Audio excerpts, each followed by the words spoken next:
The Ravens are out. We know that. The Broncos yesterday in beating the Chargers 19-3 with Trey Lance getting the start. They clinched the number 1 seed. They'll be the home team throughout the 2025 AFC playoffs. The Patriots with a 38-10 win over the Dolphins and Quinn Ewers. They are the number 2 seed, first division title since 2019. And the Jaguars, who could have won the top seed if both the Broncos and Patriots had lost, which is just ridiculous when you think about it. When it hit me yesterday, it's like, oh my gosh. They took care of business yesterday with the Titans. 41-7. They're the number 3 seed, their first division title since 2022. So they are the top dogs in the AFC. The Steelers, obviously, the 4th seed. The Texans, the 5th seed. The Bills, the 6th seed. And we got some good matchups. I mean, Buffalo who's Jaguars. The 7th seed? Why am I? Oh, the Chargers, the 7th seed. Yeah. Chargers. I knew that. That's our game next Sunday night. Lots of conversations there. I mean, it does. Devin McCourty said this at halftime. Me and him were talking about this early yesterday, watching the games. It does feel like the Chargers were pretty complacent and going, we're fine with being the 7. And I do think they probably look at it and go, wait, we match up well with the Patriots, so we're okay with going there and doing that. Now, we know it's never going to be easy, but they didn't try to win the football game yesterday. They were completely fine with Buffalo jumping them, and, of course, Houston being at number 5. But it's amazing right now, the AFC, and I'll ask you this, just as we the Chargers may not have wanted to go back to Jacksonville. They got their asses whooped in Jacksonville. That's what I'm saying. So they looked at that, and they went, you know what, we'll take over higher seeding. Let's get healthy. Let's make sure our quarterback gets another week of rest. And let's go play a team that we feel like maybe we match up better than when we do with Jacksonville Jaguars. And we got bad vibes and juju because we, like you said, got your butt whooped there not long ago. So you look at that graphic there, right? Just right off the top of your head, answer this, right? Who's the team right now that you just go in the AFC go, man, they're playing the best. I'm confident in them right now. Who would it be for you? No, I mean, none of them? There's none that makes me think that a team of destiny. Yeah, There's none that makes me think this is a juggernaut that can't be derailed. I hear you right? there. I think the Broncos, look, it is tough to go to Denver and win. Very tough. Through the Patriots' 20-year run of excellence with 6 Super Bowl wins, they were 0-3 in Denver in the postseason. Right.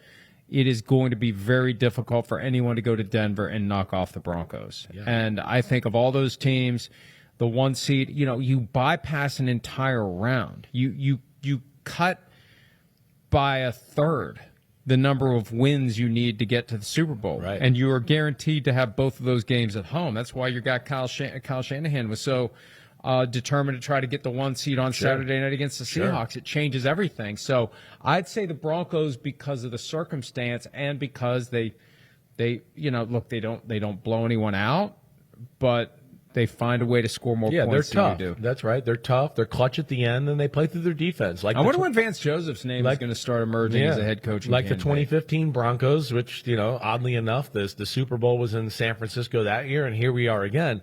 I will say, though, as we sit here. It could be a rematch in theory. Now that Carolina's in. It could. Well, if Carolina is there, oh, man, that will not be that great. I'm sorry. But either way. You really didn't want Carolina in the playoffs. No. Hey, Charlotte. No. He did not want your team in the playoffs. They probably know. You were treating them and are treating them the way you typically treat the Steelers in the playoffs. I feel you don't want teams in the playoffs that you don't think can win. No, right. And they're boring to watch. I mean, and I think 9 out of 10 football fans. Take that, David Tepper? 9 out of 10 football fans would have told you I would have rather seen the Buccaneers because Baker Mayfield and company at least are going to go down swinging and play crazy that way. I mean, Carolina's going into the playoffs, losing 3 out of the last 4 and looking like crap the last 2 games. So whoa, let's tune in and watch that.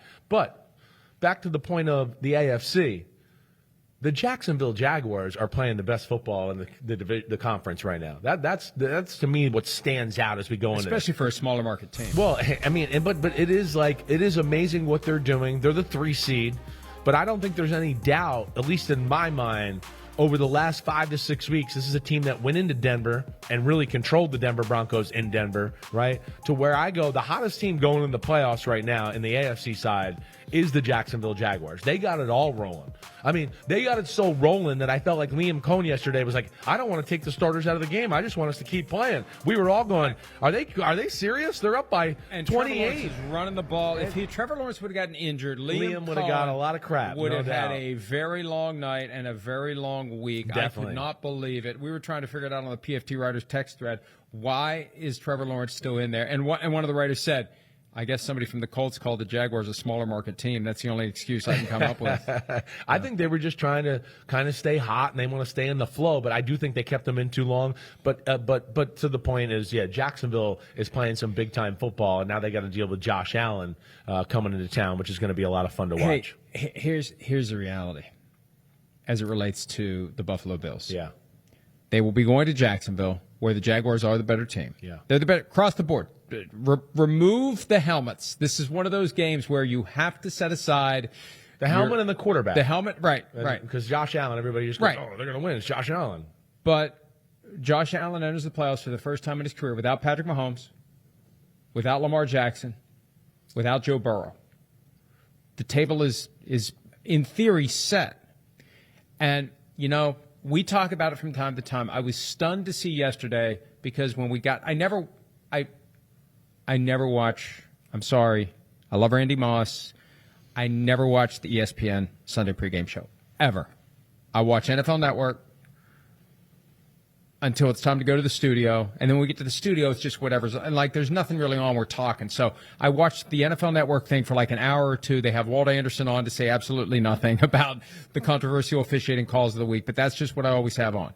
They had ESPN on yesterday in the room, and they went there with McDermott, that if they go one and done, McDermott could be out. Schefter was talking about it. They had discussion at the desk about it, and I know that makes people in Buffalo, high up in the organization, very nervous anytime we talk about whether or not they've done enough with this elite quarterback, whether it's Brandon Beane, he gets nervous, Sean McDermott gets nervous, but this is your, like, to the person who doesn't fully understand how good the Jaguars are, and this is unfair to Sean McDermott and Brandon Beane this year, right? Because the Jaguars are the better team this year. Yeah. But if they go to Jacksonville and they lose, it really could spell some sort of a significant change. Yeah. It could. I mean, it could.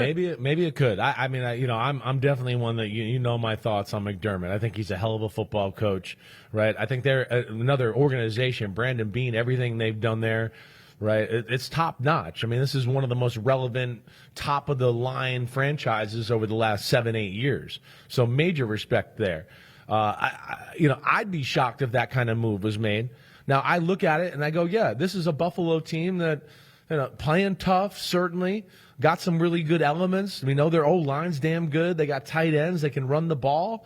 The defense, you certainly have some questions about, as we've talked about a lot over the last month, the second half of the season.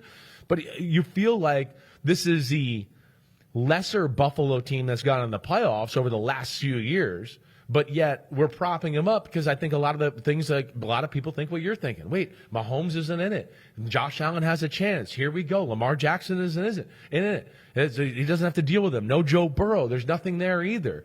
But at the same time, yes, as we've discussed a lot, there's some flaws with this Bills football team, and we'll see where it goes. But, yeah, it's going to be a big one for sure. First-year Liam Cohn against McDermott, trying to get his way to the AFC Championship and get to the first Super Bowl with Josh Allen. It's a great storyline on Sunday afternoon on CBS. Apparently we have a video of the celebration in the locker room. Yeah, was it water from the pool? Is that what it was? Let's see what... there it is. I think it's water from the pool. They're throwing water from the pool. I don't think they went up there and filled up their water bottles with water from the pool. I don't. But they should have celebrated in the pool at some point. That should be maybe their celebration. I would like to see that. Either way, you could tell they've latched on to Liam Cohn and the way he runs things there.